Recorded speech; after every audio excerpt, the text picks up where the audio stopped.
یہ محمد فرحان حیدرآباد سے سوال کرتے ہیں کہ صبر بالکل ختم ہو چکا ہے، کوئی بھی کچھ کہتا ہے تو فوراً سے غصہ آ جاتا ہے، کوئی عمل بتا دیں قرآن کی روشنی میں جس سے غصہ ختم ہو جائے۔ محمد فرحان صاحب، صبر انسان کو قرآن ہمیں کیا بتا رہا ہے؟ فرمایا کہ وَاسْتَعِینُوا بِالصَّبْرِ وَالصَّلَاةِ، تم مدد چاہو اللہ کی نماز کے ساتھ اور صبر کے ساتھ۔ جب بھی تمہیں کوئی تکلیف آئے اس پر صبر کرو، جب بھی تمہیں کوئی پریشانی آئے تو اللہ سے مدد چاہو نماز پڑھ کر اور صبر کر کے۔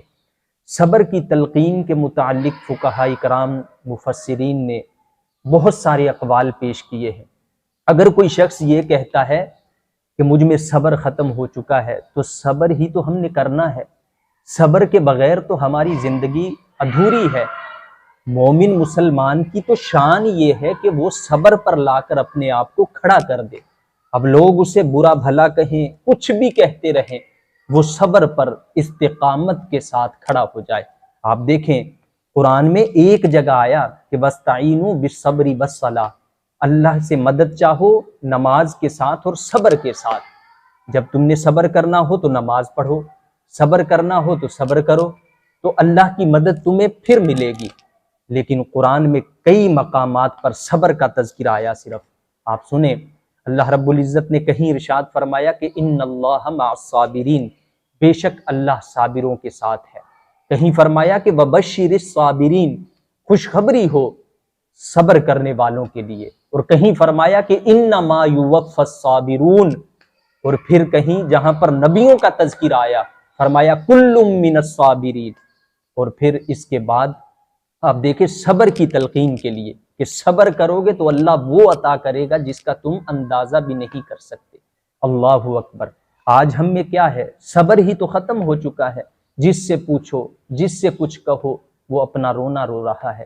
صبر کرنے کے لیے اس کے پاس وقت نہیں ہے، صبر کرنے کے لیے تیار نہیں ہے، آمادہ نہیں ہے، بس وہ جو چاہتا ہے وہ فوراً سے ہو جائے۔ ایسا ہوتا تو پھر تجھے آزمایا کیوں جاتا؟ الذی خلق الموت والحیات لیبلوکم ایکم احسن عملا۔ یہ سورہ ملک کی آیت مبارکہ ہمیں کیا بتا رہی؟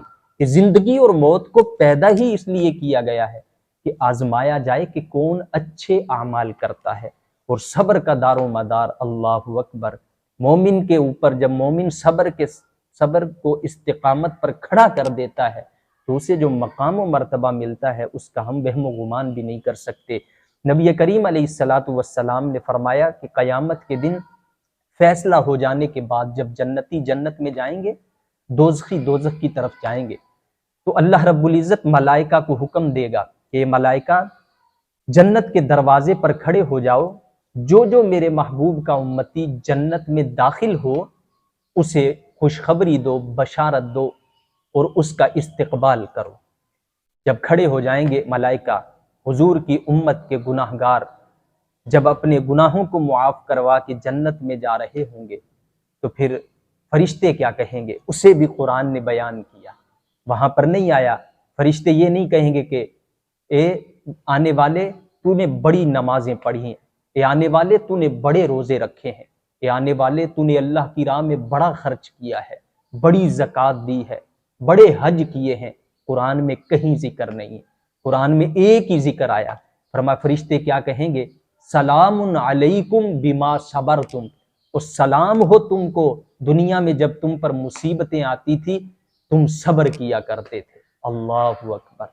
صبر کا مقام قرآن نے بیان کیا کہ جب بندہ جنت میں داخل ہوگا تو اللہ ملائکہ کو حکم دے گا کہ اسے سلام کہو کہ سلام علیکم بما صبرتم، اے بندے سلام ہو تجھے، دنیا میں جب تجھ پر پریشانی آتی، آزمائش آتی، تو صبر کیا کرتا تھا، اس صبر کے بدلے آج اللہ نے تجھے جنت بھی دی، اور جنت میں وہ نعمتیں عطا کی ہیں جس کو نہ کسی کان نے سنا، نہ کسی آنکھ نے دیکھا، نہ کسی کا اس پر گمان گزرا ہے۔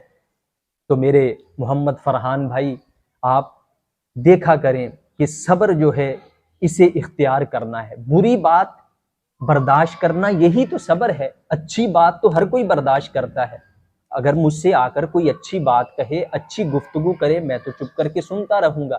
اگر کوئی بری بات کہے تو پھر مجھے صبر کرنا ہے، پھر مجھے رکنا ہے۔ وہ مقام ہے میری آزمائش کا۔ اچھی باتیں تو ساری سن لیتے ہیں، جیسے رمضان کا مہینہ ہمارے درمیان آتا ہے، وہ کیا سکھاتا ہے کہ اچھی باتیں سن کر تو برداشت کرتے ہی کرتے ہو، بری پر صبر کرنا ہے، بری پر رک جانا ہے۔ کوئی کچھ بھی کرتا رہے، تجھے اپنے صبر پر کھڑے رہنا، اس استقامت کے ساتھ کہ تجھے کوئی کچھ بھی کہے، تیرے دل میں یہ نیت ہو کہ میں رب کی رضا کی خاطر اس کی ہر تیزی بات کو میں رد کرتا ہوں اور میں دل میں سماتا ہوں اور اللہ کے سپرد کرتا ہوں۔